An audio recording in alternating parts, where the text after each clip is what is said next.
Hello pharma aspirants. तो आज हम डिस्कस करने जा रहे हैं ग्लाइकोलिसिस। ग्लाइकोलिसिस को ईएम पाथवे भी कहा जाता है। EM pathway means embedded mayor of pathway. जो आपका ग्लाइकोलिसिस है वो एक तरह का साइकिल है। मीन्स इसमें क्या होता है, जो आपका ग्लूकोज होता है उसका ब्रेकडाउन होता है और उसके ब्रेकडाउन से हमें क्या मिलता है, एटीपी, और उस एटीपी से हमें क्या मिलता है, एनर्जी। तो जो ग्लाइकोलिसिस है, ग्लाइकोलिसिस दो वर्ड से मिलकर बना है, ग्लाइको एंड लाइसिस। ओके, तो ग्लाइकोलिसिस में मेनली होता क्या है, इसे जानने से पहले आइए हम कुछ इम्पोर्टेंट पॉइंट को डिस्कस कर लेते हैं।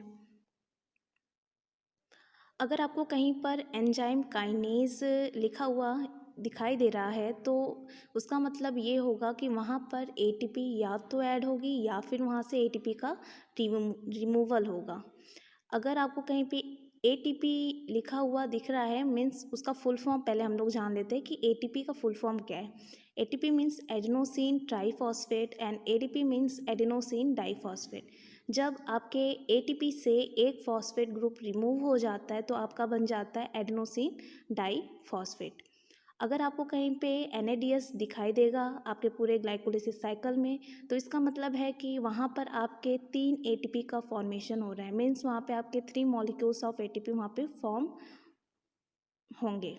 ओके, तो यहाँ पे आपके टोटल कितने स्टेप्स आएंगे आपके ग्लाइकोलिसिस साइकिल में, आपके टोटल 10 स्टेप होंगे और हर एक स्टेप पर एक एंजाइम इन्वॉल्व होगा, जिसकी वजह से टोटल यहाँ पे 10 एंजाइम होंगे और यहाँ पे 10 स्टेप्स होंगे।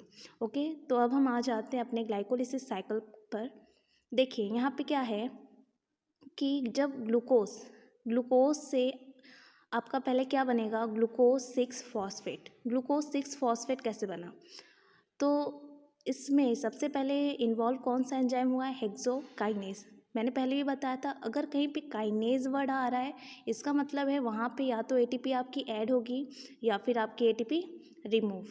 लेकिन इसे जानने से पहले मैं आपको ये चीज़ बताना चाहूँगी कि जिस तरीके से हमें कुछ पाने के लिए कुछ खोना पड़ता है, मीन्स अगर आपको एटीपी चाहिए तो उससे पहले आपको थोड़ी बहुत एटीपी लूज़ करनी पड़ेगी। मीन्स यहाँ पे आपको थोड़ी बहुत एनर्जी मीन्स एटीपी को यहाँ पर देना पड़ेगा।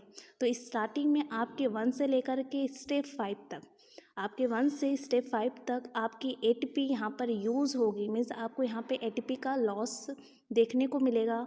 देन आपके स्टेप 6 से लेकर के स्टेप 10 तक आपको एटीपी का फॉर्मेशन देखने को मिलेगा।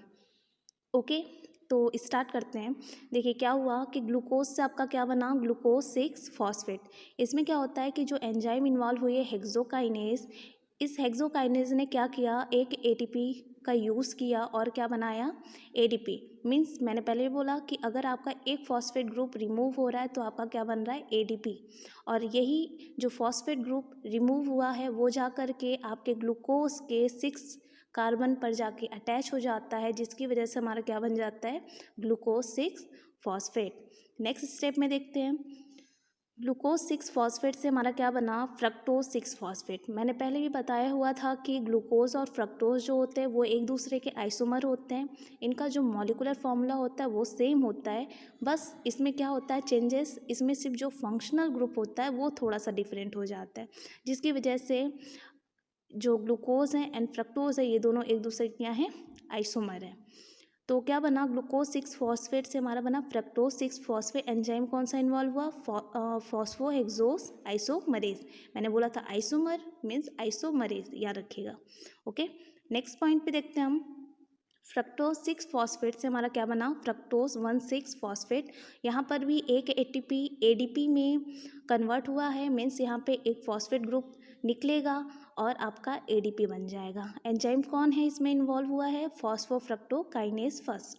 इसमें मैंने बताया कि एटीपी से एडीपी बना, मीन्स एक फॉस्फेट ग्रुप रिमूव हुआ है। अब यही फॉस्फेट ग्रुप कहाँ पे अटैच हो जाता है, आपके फ्रक्टोज के फर्स्ट कार्बन से जाकर के अटैच हो जाता है, इसी वजह से कहा गया इसको fructose 1,6 bi phosphate. Okay. Then next step पे देखिए जो एंजाइम इन्वॉल्व होगा नेक्स्ट स्टेप पर एल्डोलेस, ये एक तरह का स्प्लिटिंग एंजाइम मतलब ब्रेक डाउन करने वाला एंजाइम है। ये क्या करेगा, जो फ्रक्टोज है उसको दो मॉलिक्यूल्स में तोड़ देगा, ग्लिसरल्डिहाइड 3 फॉस्फेट और dihydroxy acetone phosphate. Glyceraldehyde 3 phosphate और डाईहाइड्रोक्सी एसीटोन फॉस्फेट, ये दोनों क्या होते हैं, एक दूसरे से इंटरचेंजेबल होते हैं, मीन्स ये दोनों एक दूसरे में कन्वर्ट हो सकते हैं, लेकिन मेनली डाईहाइड्रोक्सी एसीटोन फॉस्फेट हमेशा ग्लिसरल्डिहाइड 3 फॉस्फेट में कन्वर्ट होता है।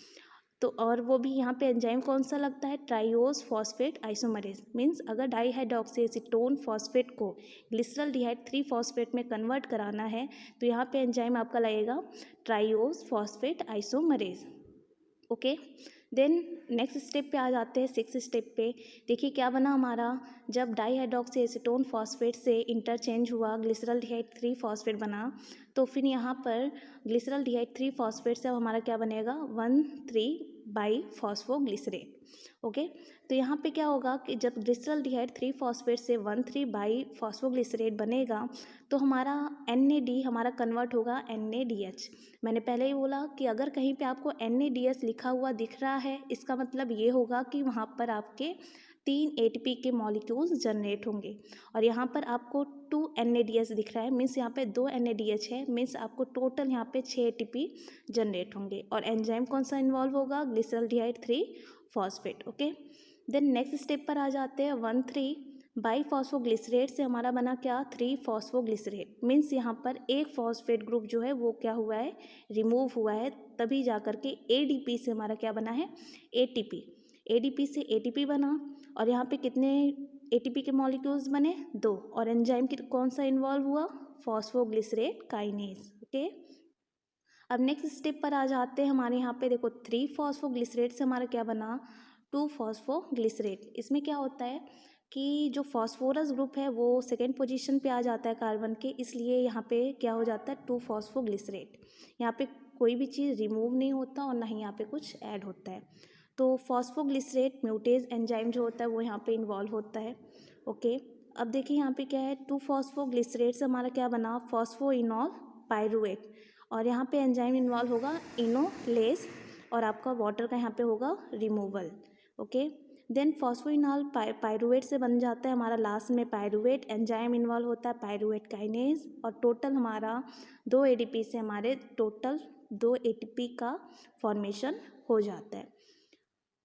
तो देखिए यहाँ पे ये पूरा था आपका ग्लाइकोलिसिस साइकिल। यहाँ पे क्या हुआ है, कहाँ कहाँ पे ATP फॉर्म हुई है और कहाँ कहाँ से रिमूव हुई है, इसको भी जान लेते हैं। देखिए यहाँ पे आपके फर्स्ट स्टेप पे और थर्ड स्टेप पर मैंने बताया था कि आपको एक ATP यहाँ पे लूज़ होगा, मीन्स टोटल 2 ATP यहाँ से यूज़ किए गए हैं, 2 ATP यहाँ पे यूज़ किए गए हैं। उसके बाद स्टेप 6 पर देखिए, स्टेप 6 पर हमारा क्या बना 2 NADH बन रहा है। मैंने बताया था कि अगर एक NADH है तो मतलब टोटल 3 ATP मॉलिक्यूल्स आएंगे, लेकिन यहाँ पे क्या हो रहा है कि 2 NADH है, मीन्स टोटल 6 ATP मॉलिक्यूल्स मिले।